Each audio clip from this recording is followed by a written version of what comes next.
Hello, welcome to Stay Stitching. My name is Carla and I am so glad you are here. Today I am going to show you my latest Traveler's Notebook insert.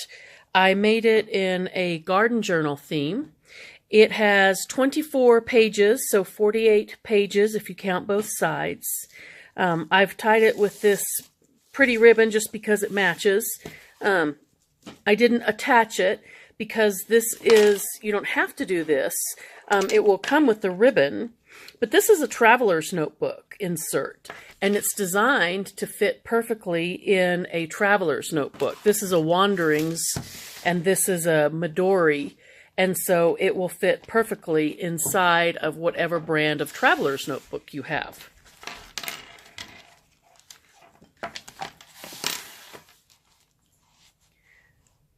So, as I said, I made it a garden theme. I embossed the focal image, and so it has a beautiful glass-like shine to it, and there's a little bit of iridescent glitter in there. This butterfly is varnished, and so none of this glitter will come off. I added some sequins and some more glitter down here. This glitter is from Art Glitter. They're my favorite place to get glitter. This is a vintage book page from a book that was published in the 50s, I believe, or the very, very early 60s, called Silent Spring.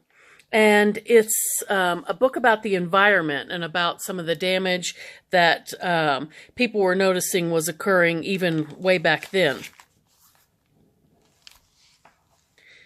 The cardstock that I used to make the cover is by Stampin' Up, and it's 80-pound cardstock. And so then it's got the book paper on top of it, and it's very sturdy. It's as sturdy as the store-bought inserts that I have purchased. Here I have a pocket made with antique music paper. I believe this music paper is about 100 years old. I've got a mulberry paper leaf here. And then this paper is throughout the journal. This is an artist's paper, and it's a little bit parchment-y looking. I did not tea dye it because I actually just like the kind of mellow, creamy white that it is. And so this is throughout the journal. This is a Tim Holtz stamp. And then all of these little, any kind of the gardening images that you see throughout this journal are from Crafty Secrets, which is a company that I believe is no longer in business. I think they were a Canadian company, and I did my best to support them because I think I have nearly everything that they ever made. I used the other side of this paper clip for this. There's a little tip-in on here, little pocket, not a tip-in. And then more of this parchment paper to write on. This takes fountain pen pretty well if you're a fountain pen geek.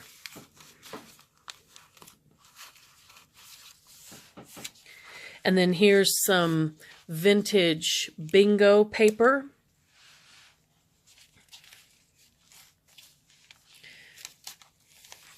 Got a couple of tea-dyed sheets of paper for journaling, and then I added some to the back of this beautiful pear image, and that goes into this little pocket.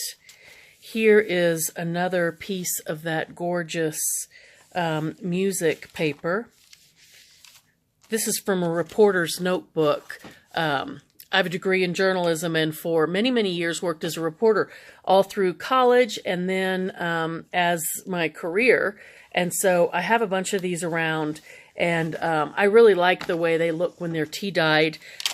Their pink lines run, and if I happen to set one perpendicular to the other, then it'll turn up with a grid. These, I have several sheets of these in here because I love this book. This is a literature textbook from 1947. And because I was a high school English teacher, I taught American and world literature and British literature, and I just think that this makes a fun addition to the book. It's not necessarily garden themed, but it is nice. Here's a little glassine bag with some tea-dyed paper you can write notes on. The size of this bag is called sugar rations size. This is what sugar rations used to come in, and most of us eat that much sugar every single day, if not more. This is basic gray paper. All the patterned paper that you see in this book is basic gray. And this is from a collection called Boxer, and it's no longer available. I think I must have bought this 8 or 10 years ago. Actually, every single thing in here is a true one-of-a-kind. In other words, you can't just trot down to Joann's or Hobby Lobby or Michael's or go on the internet and buy these things because they're either vintage or antique or no longer available. With the exception of this. This is just small ledger paper that I tea-dyed. This is from the Silent Spring book. This is Stampin' Up! Vellum. This is the Reporter's Notebook. This is from Silent Spring. This green washi tape that you see throughout is from Japan. It's either MT or Kamoi. I forgot to check before I started this video. This is kind of a cool thing and a true one-of-a-kind. My husband is a bit of a fountain pen geek, and he has pen pals from all over the world.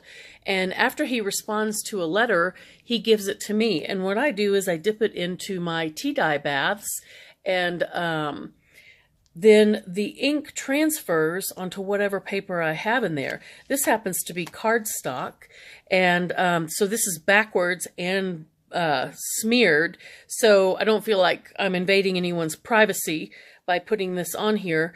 But it's kind of a beautiful little, almost like a memorial or a keepsake of another person's art, because these fountain pen people work hard on their writing, and I think it's really cool to have that transfer in there. That happened by accident, actually, and now I do it on purpose. This is another little journaling tag. And all of the paper clips in this book are vintage. The beautiful kind of patina that's on them, that is there. I didn't do anything to them. This is vintage hem tape. They used to use this on hems of garments. I still do. I sew a lot of my own clothes, and I like to use hem tape because it's pretty. Here's another piece of tea-dyed paper on that kind of parchment-y artist paper. Another halftone from the literature book. This section of the literature book is about Ben Franklin, and I didn't put anything on top of these. I find that it's difficult for me to cover some text that I really enjoy. And so I'll leave it up to whoever winds up with it. You can fit an entire 4x6 photo on there. You can see there's a picture of my husband, and it would fit right on there. So if you decided you wanted to cover that up, you would, of course, be able to do that. This is a stamp. This isn't that transfer. Vellum. More of the literature book. This tea-dyed paper fits down here in this tiny little pocket. This is a darling little envelope. There's nothing in there. You can add whatever you like to it. Tea-dyed paper for your notes. And there's Ben Franklin arriving in Philadelphia. He's being checked out by the gal at the bookstore. It says read right here. I love this image. I hope you enjoy it as well. I found myself completely unable to cover it up. So there's a little glimpse back into colonial times. Look how pretty this is. I mean, that's a textbook. Not that our textbooks today that they don't put effort into them, but that's just so pretty. I like it. There's 3 of these in here, and these are wood veneers, and I buy these on Etsy. I've bought bunches of them throughout the years, and some of them are incredibly intricate. You will not believe the things that this guy cuts out with his laser cutter that are just a fraction of an inch. This one is not intricate, but you should